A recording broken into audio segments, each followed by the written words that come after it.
नमस्कार, आप देख रहे हैं हमारी खास पेशकश। मैं हूं अविनाश।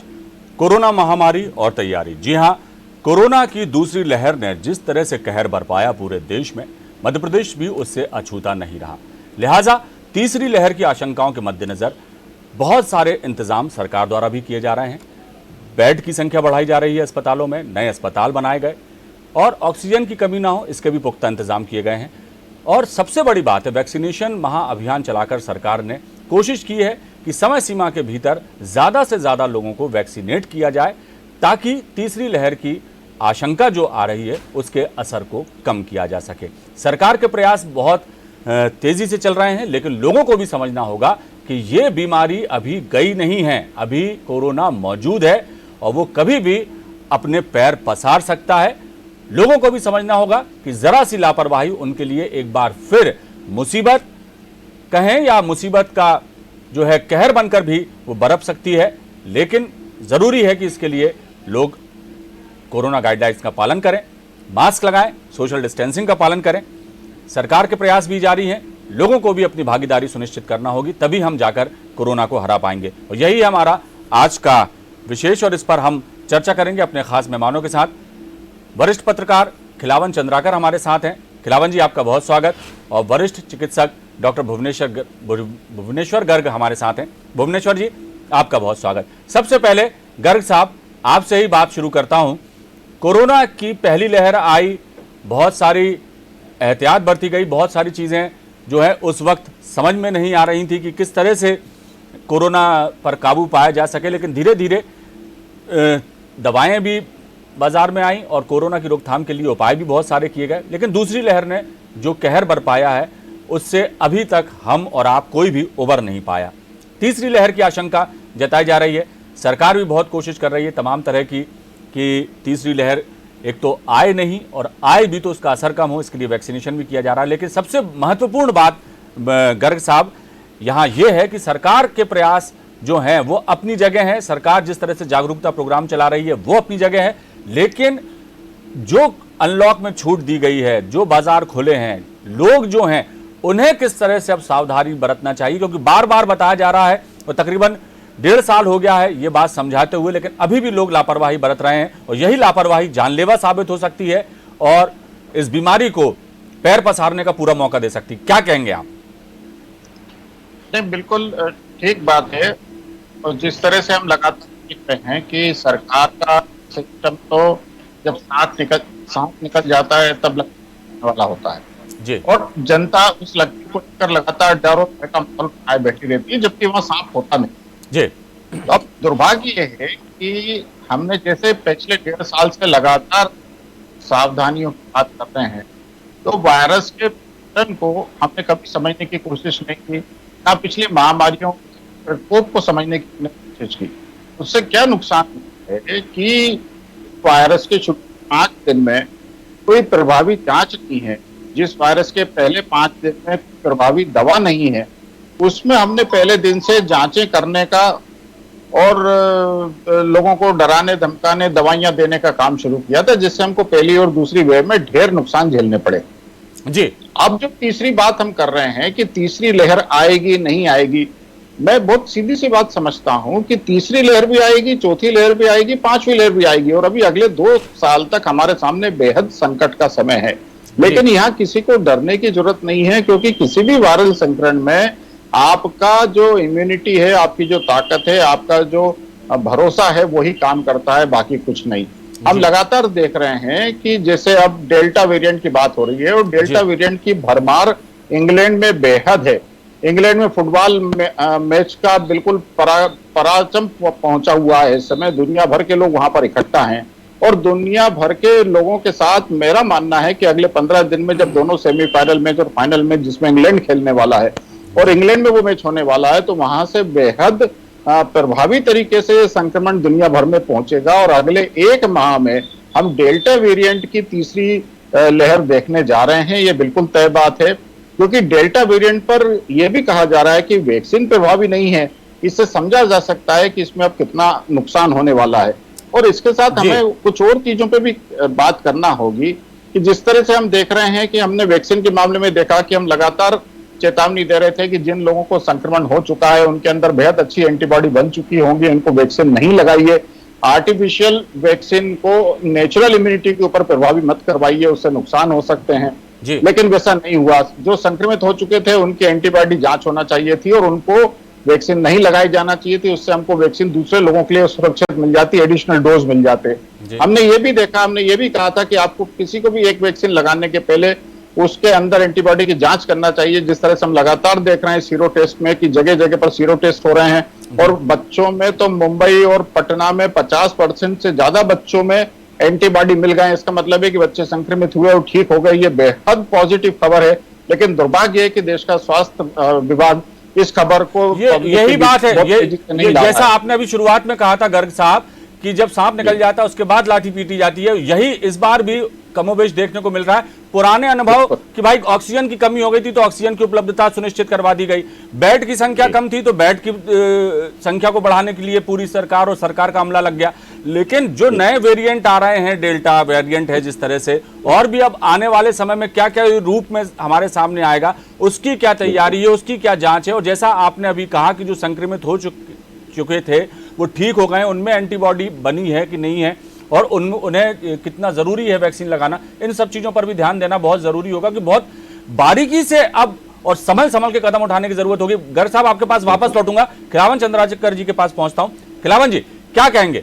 सरकार की कोशिशें अपनी जगह हैं, लेकिन कोशिशें ऊपरी तौर पर ज्यादा दिखाई दे रही हैं, लेकिन अंदरूनी तौर पर जिस तरह से जैसा डॉक्टर साहब बता रहे थे कि कोरोना का जो डेल्टा वेरिएंट है वो वैक्सीन पर असरकारक नहीं है, या जो संक्रमित हो गए हैं उन्हें वैक्सीनेशन करना जरूरी है या नहीं है, ये बात देखी जाए तो बहुत सारी ऐसी चीजें हैं अभी भी छोटी छोटी जो सरकार को ध्यान में देना होगी, तब जाकर बात बनेगी। क्या कहेंगे?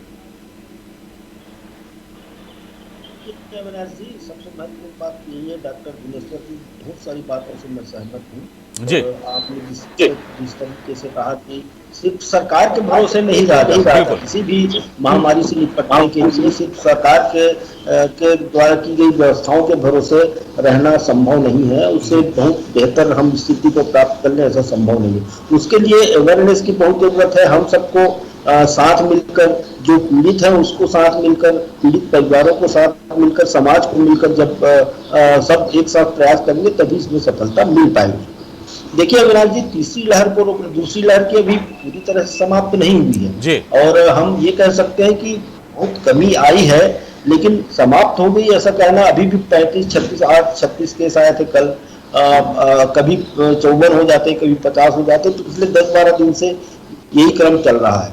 कई 35 जिले लगभग मध्य प्रदेश के ऐसे हैं जिसमें कोई वायरस के कोई लक्षण नहीं मिले हैं या कोई मरीज नहीं मिले हैं।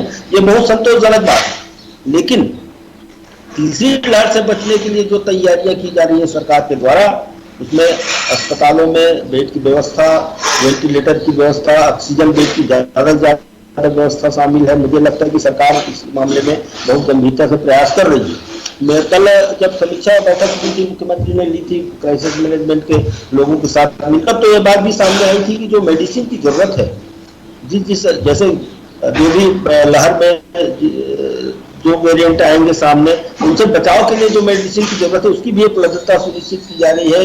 ये भी महत्वपूर्ण बात है। ऑक्सीजन को लेकर के भी कल चर्चा हुई थी। जो ऑक्सीजन प्लांट सरकार ने शुरू कराने का मन बनाया है, जिसके लिए कार्रवाई शुरू की गई है, उसमें से अधिकांश ऑक्सीजन प्लांट में काम शुरू हो चुके हैं।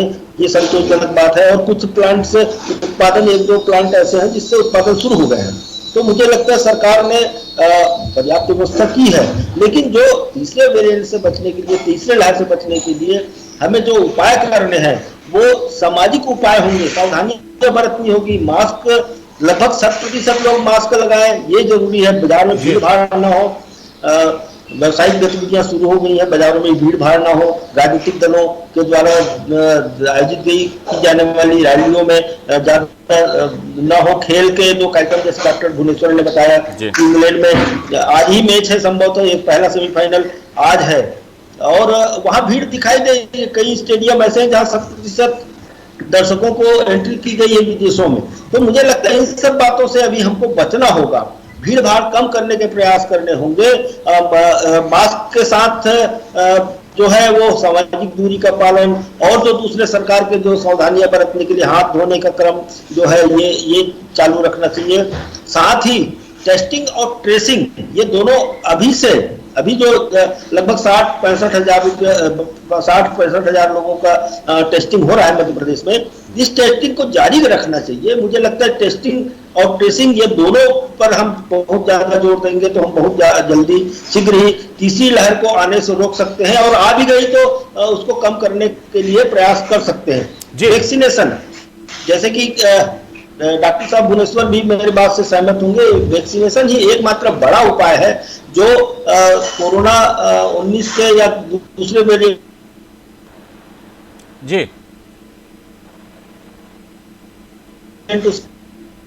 देना चाहिए। मैं डॉक्टर भुवनेश्वर ने एक बहुत महत्वपूर्ण बात कही कि जिन लोगों में एंटीबॉडी विकसित हो चुकी है उन लोगों की पहचान करना चाहिए, जिनमें एंटीबॉडी विकसित नहीं हुई है उनको वैक्सीनेशन जल्दी से जल्दी लगाने की व्यवस्था सरकार के द्वारा की जानी चाहिए। तो मुझे लगता है कि लहर को रोकने में हम बहुत ज्यादा कामयाब होंगे।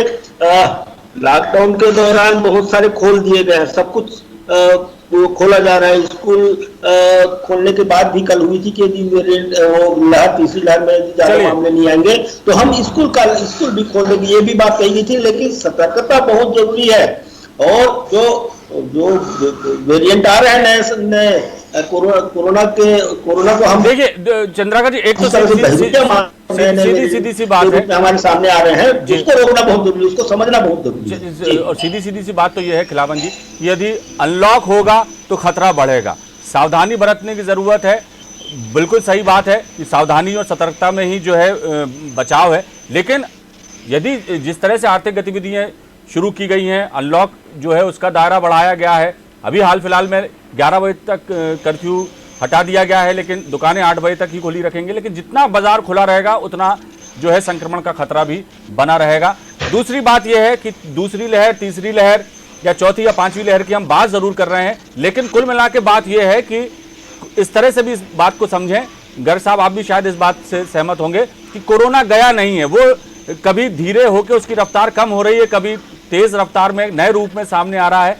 कुल मिला के तीसरी लहर या चौथी लहर वाली बात नहीं है, कोई स्टेप बाय स्टेप वो नहीं चल रहा, वो विद्यमान है, वो गया नहीं है और कभी भी किसी को चपेट में ले सकता है। आज भी तीसरी लहर आने के बाद भी जरूरी है सतर्कता और सावधानी। ऐसे में गर्ग साहब, आपने जैसा बताया कि जो संक्रमित हो गए हैं उनमें एंटीबॉडी बन गई है, उन्हें वैक्सीनेशन की जरूरत नहीं है, तो जो लोग संक्रमित हो चुके हैं, ठीक हो गए हैं, एंटीबॉडी उनमें है कि नहीं है, तो उन्हें क्या एहतियात बरतना चाहिए? और जैसा कि तीसरी लहर के बारे में बात हो रही है, उसके पहले सिर्फ सोशल डिस्टेंसिंग और मास्क लगाने के अलावा या हाथ धोने के अलावा आगे किस तरह से उन्हें केयर अपनी करना है, और खासतौर से जो संक्रमित हो चुके हैं, जिन्हें वैक्सीनेशन हो भी चुका है उनका या नहीं भी हुआ, ऐसी स्थिति में ऐसे लोगों के लिए आप क्या सलाह देंगे? क्योंकि उन्हें भी बहुत ज़रूरत है सावधानी बरतने की, तो उन्हें किस तरह की सावधानी बरतना चाहिए, और जो संक्रमित अभी तक नहीं हुए उन्हें किस तरह की सावधानी बरतना चाहिए, ताकि अब जो नए नए वेरिएंट आ रहे हैं, नए नए रूप में जो कोरोना हमारे सामने आ रहा है, उन सब चीज़ों को भी देखना पड़ेगा कि वो जो है इस तरह से वापस दोबारा प्रभावी ना हो जाए। और कोरोना जनित बीमारियां भी जो हैं कई तरह की, जैसे ब्लैक फंगस है, व्हाइट फंगस है, तरह तरह की जो है, अब ये कोरोना से एक नई तरह की बीमारियों ने भी जन्म लिया है। ऐसी स्थिति में क्या कहेंगे आप? अविनाश जी, बिल्कुल सही बात है। जैसे हम लगातार बात कर रहे हैं और कह रहे हैं और हर सावधानी के ऊपर हम लोग विचार कर रहे हैं जी, तो ये बिल्कुल सीधी सी बात है कि कोरोना गया नहीं है, और मैं इसको और आगे बढ़ के कहता हूं कि कोरोना कभी भी नहीं जाने वाला है, ये हमेशा रहेगा, ये एंडेमिक होकर रह जाएगा। मतलब ये दुनिया से तो कम होता दिखेगा, लेकिन कुछ जगहों पर ये स्थायी रूप से रह जाएगा। जैसे इसके पिछले 6 वायरस रह गए हैं, जिसमें स्वाइन फ्लू, इबोला, मर्स, ये जगह जगह पर आज भी एंडेमिक हैं और कहर ढाते हैं हर साल। तो हमें ये देखना होगा कि जिन लोगों को संक्रमण हो चुका और वो ठीक हो चुके हैं, वो बिल्कुल ना घबराएं, किसी तरह की परेशानी में ना रहें। लेकिन हाँ, मेरी सबको एक सलाह बहुत स्पष्ट सी है कि इस वायरस को, जिसको हम वायरस की संज्ञा दे रहे हैं, ये वायरस और फंगल का सम्मिश्रण है, जिसकी वजह से ढेर नुकसान हो रहे हैं। और जिन लोगों में भी जरा भी इम्यूनिटी की कमी है, जिन लोगों में कोई बीमारी है, जिसमें टीबी की बीमारी हो या गुर्दे की बीमारी हो या डायबिटीज हो, उन लोगों में संक्रमण बेहद घातक हो रहे हैं। और शुरू के 5 दिनों में जिसको भी हैवी एंटीबायोटिक्स और स्टेरॉइड्स मिले हैं, उनको ये बीमारी ने बहुत बुरी तरह से संक्रमित किया है। मल्टीपल कॉम्प्लिकेशंस दिए हैं, जिसमें ब्लैक फंगस और दूसरे कॉम्प्लिकेशंस की बात कर रहे हैं। तो मेरा बहुत सबसे बेहद सीधा सा निवेदन है, मैं सरकार में बैठे लोगों को भी हाथ जोड़ के निवेदन करता हूं, मैं अपने प्रेस मित्रों को भी निवेदन करता हूं कि पहली बात तो किसी भी वायरल संक्रमण के शुरू के 5 दिन में बिल्कुल मत घबराइए। जिस तरह से हम लगातार देख रहे हैं कि वायरस आपको टच करेगा, आपकी इम्यूनिटी से वो नष्ट हो जाएगा और आपके अंदर एंटीबॉडी बन जाएंगी। ये हम जगह जगह के रैंडम सीरो टेस्ट जो हो रहे हैं, जो हम कह रहे हैं कि हमको पूरे देश में रैंडम सीरो टेस्ट पहले दिन से करने चाहिए थे, जिससे हमको सही आंकड़े मिलते हैं, लेकिन दुर्भाग्य से ऐसा नहीं हुआ है। और सिर्फ मुंबई और पटना के बच्चों के 2 सीरो टेस्ट के आंकड़े कल के खबरों में हैं, जिसमें 50% से ज्यादा बच्चों में इम्यूनिटी मिल गई है। ये बेहद सकारात्मक है। इसका मतलब है कि इसी प्रोपोर्शन में अच्छे स्वस्थ बड़ों में भी इम्यूनिटी खड़ी हो गई होगी। इसका मतलब है कि अगर हम 50 से 60% लोगों में हर्ड इम्यूनिटी ले चुके हैं तो इस वायरस को धीरे-धीरे होता ही जाना है। आपको टोक रहा हूं मैं, एक बात पूछना चाहूंगा आपकी की बात से कि मेरा जो एक सीधा सा सवाल है, क्योंकि समय हमारे पास कम है, सीधा सा मेरा एक सवाल है कि जिन्हें जो संक्रमित होकर ठीक हो चुके हैं उन्हें अब क्या एहतियात बरतना, उन्हें कौन एंटीबॉडी टेस्ट कराना है, क्या करना है ताकि वो निश्चिंत होकर आगे की अपनी जिंदगी को देख सके, कब उन्हें वैक्सीन लगवाना है, नहीं लगवाना है। जो लोग अभी तक बिल्कुल अछूते रहे हैं इस बीमारी से, उन्हें क्या एहतियात बरतनी है, ये मैं चाहता हूं कि आप हमारे दर्शकों को बताइए। जी, जो लोग संक्रमित होकर ठीक हो चुके, मेरा उन सबसे ये निवेदन होता है कि आप हर महीने अपना डी डाइमर टेस्ट जरूर कराइए। डी डाइमर एक तरह का थ्रोम्बोसिस वाला फैक्टर है जो ये बताता है कि आपके शरीर में बीमारी का असर कितना बचा हुआ है, और ये कई बार 2-2 साल तक बढ़ा हुआ दिखता है। तो अगर आपका डी डाइमर बढ़ा हुआ है तो आपको एहतियात रखने की जरूरत है, और आपको एक बहुत छोटी सी गोली इकोस्प्रिन की खाते रहने की जरूरत है, जो आपके डॉक्टर समझाएंगे। इसके अलावा आपको धूप में लगातार व्यायाम करना चाहिए, अच्छा भोजन लेना चाहिए। ये सामान्य सावधानियां हैं, फिजिकल डिस्टेंसिंग से लेकर मास्क से लेकर हाथ धोने तक, जो हम सबसे बात कर रहे हैं। इसके साथ जो लोग संक्रमित नहीं हुए हैं उनको बेहद सावधानी के साथ भीड़ में कतई जाने की जरूरत नहीं है। अगले 6-8 महीने साल भर तक इनको सबको अपनी लिमिटेड मूवमेंट के साथ काम करना चाहिए, जिससे कि वो सुरक्षित रहें और वायरस का लोड उन तक ना पहुंचे। वायरस उन तक पहुंचेगा, लेकिन वायरस का लोड पहुंचेगा तो दिक्कत होगी। और जो लोग बड़े बूढ़े हैं, बुजुर्ग हैं, बीमार हैं, उनको बिल्कुल एहतियात बरतना चाहिए। और जो बच्चों को लेकर डराने की बात हो रही है कि बच्चों में बहुत गंभीर बातें, बिल्कुल नहीं होंगी। बच्चे बेहद सुरक्षित रहने वाले हैं। बच्चों के ऊपर कोई बंदिश मत लगाइए, उनको खुश रखिए, उनको खेलने कूदने दीजिए। गर्ग साहब, ये कुल मिलाकर इस पूरे ही चर्चा का लब्बो लुआब हम समझें, या आपने जो कहा, यानी कि जो संक्रमित होकर ठीक हो चुके हैं उन्हें उतना खतरा नहीं है जितना कि जो बिल्कुल अभी तक इस बीमारी से अछूते रहे हैं उन्हें खतरा है, और उनमें कोई कमी है, उनमें कोई इम्यूनिटी की कमी है, उनके लिए खतरा बेहद है। और आगे मल्टीपल फ्रंट पे खतरा बढ़ते जाना है, क्योंकि हम देख रहे हैं कि पिछले 1.5 साल में हमारे बार-बार चेताने के बावजूद कोरोना के वाटरबोर्न इन्फेक्शन के ऊपर काम नहीं किया गया है। और अब देश भर के सारे आंकड़ों ने बता दिया है कि देश की सारी नदियों में, तालाबों में कोरोना का वायरस मिल गया है। ये बहुत गंभीर चेतावनी है, क्योंकि ये वायरस अब सांस के बजाय अब आंतों और फेफड़ों के साथ साथ पेट और लिवर पे भी असर करने वाला है। उसके बेहद गंभीर परिणाम सामने आएंगे। इसलिए मैं कह रहा हूं कि तीसरी, चौथी, 5वीं वेव और आएगी। और हम जो अभी तक 0.05% संक्रमित मौतों का आंकड़ा देख रहे हैं, मेरे अनुमान से वो आता संभवतः 20% तक बढ़ेगा। ये बेहद गंभीर होने वाला है। ये भुवनेश्वर, ये एक बात और बता दीजिए आप कि जो संक्रमित होकर ठीक हो चुके हैं उन्हें वैक्सीन कब लगवाना चाहिए, कितनी एहतियात बरतना चाहिए, या एंटीबॉडी टेस्ट कराने के बाद वैक्सीन लगाना चाहिए, क्या सलाह देंगे आप? बिल्कुल जी, बिल्कुल अविनाश जी, जो संक्रमित होकर ठीक हो चुके हैं, मेरा उनसे स्पष्ट निवेदन है कि बिल्कुल वैक्सीन के लिए मत भागिए। आपके अंदर नेचुरल एंटीबॉडी बन गई है जो सब तरह के वेरिएंट के खिलाफ काम करेंगी। आप अपना एंटीबॉडी टाइटर हर 3 महीने में कराइए। और अगर आपका एंटीबॉडी टाइटर सफिशिएंट अमाउंट में बना हुआ है, जिसको हम वैल्यूज के हिसाब से कैलकुलेट करते हैं, तो आपको बिल्कुल चिंता करने की जरूरत नहीं है और बिल्कुल वैक्सीन लगाने की जरूरत नहीं है। आने वाले समय में वही सर्टिफिकेट आपका काम आएगा कि आप संक्रमित होकर ठीक हो चुके हैं और आपके अंदर एंटीबॉडी है। चलिए, बहुत शुक्रिया। अंतिम प्रतिक्रिया ले लेता हूं। चंद्राकर जी, क्या कहेंगे? बड़े महत्वपूर्ण सुझाव डॉक्टर भुवनेश्वर गर्ग ने हमारे दर्शकों को दिए। तो सबसे बड़ी बात तो खिलावन जी, ये इस बात से आप भी इत्तेफाक करेंगे कि सरकारी प्रयास जो हैं अपनी जगह वो हैं, लेकिन लोगों को खुद सचेत और सजग रहना पड़ेगा। मुसीबत के वक्त जो है तमाम एहतियातें बरती जाती हैं। इम्यूनिटी बढ़ाने के लिए तमाम तरह के काढ़े, दवाइयाँ और तरह तरह की चीज़ों का इस्तेमाल लोग एकदम बहुतायत में करने लगते हैं, लेकिन आम दिनचर्या में चीज़ों को शामिल करने की ज़रूरत है। जो उपाय इसके हैं, इससे लड़ने के लिए, इससे बचने के, उन तरीकों को दिनचर्या में शामिल करने की ज़रूरत है, अपनी आदत में शुमार करने की ज़रूरत है, तब जाके बात बनेगी। और ख़ासतौर से जब लोग घरों से बाहर निकलते हैं तो विशेष सावधानी वो बरतें, तभी हम कोरोना को हरा पाएंगे। क्या कहेंगे खिलावन जी? सिर्फ सरकार के भरोसे नहीं छोड़ा जा सकता। देखिए, निश्चित रूप से अविनाश जी से पहले भी कहा था मैंने कि सरकार जो प्रयास कर रही, लेकिन जब तक हम लोग या समाज के लोग और जो पीड़ित पक्ष है जितने, ये सब मिलकर जब प्रयास नहीं करेंगे, मुझे लगता है कोरोना को पूरी तरह से हराने में हम सफल नहीं रहेंगे। दूसरी बात महत्वपूर्ण यही है कि जिनको हो चुका है, जिनके से होकर के कोरोना के वायरस गुजर चुके हैं और अब वो स्वस्थ हैं, मुझे लगता है कि उनमें भी, और जो जिनको नहीं हुआ है उनमें भी रोग प्रतिरोधक क्षमता का विस्तार, उसको स्ट्रांग बनाने की बहुत जरूरत होगी। और इसके लिए न सिर्फ खान पान बल्कि व्यायाम और खान पान और साथ साथ व्यायाम इत्यादि और जो सावधानियां सरकार ने सुझाए हैं और समाज में बिल्कुल। खिलावन जी, चर्चा का समय समाप्त हो रहा है जी, सबको बात जल्दी खत्म बहुत जरूरी होगा जी।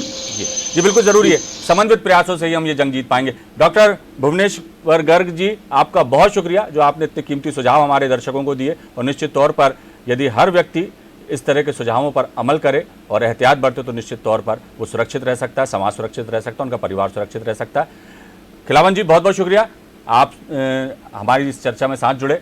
गर्ग साहब, आपका बहुत शुक्रिया। तो कोरोना महामारी और तैयारी, तो तैयारी सिर्फ सरकार की नहीं, हमें भी तैयार रहना है ताकि हम इस कोरोना को हरा सकें। और तैयारी हमारी होना चाहिए कि हम लापरवाही बिल्कुल ना बरतें। फिलहाल दीजिए इजाजत, बने रहिए आप हमारे साथ। खबरों का सिलसिला लगातार जारी है। नमस्कार।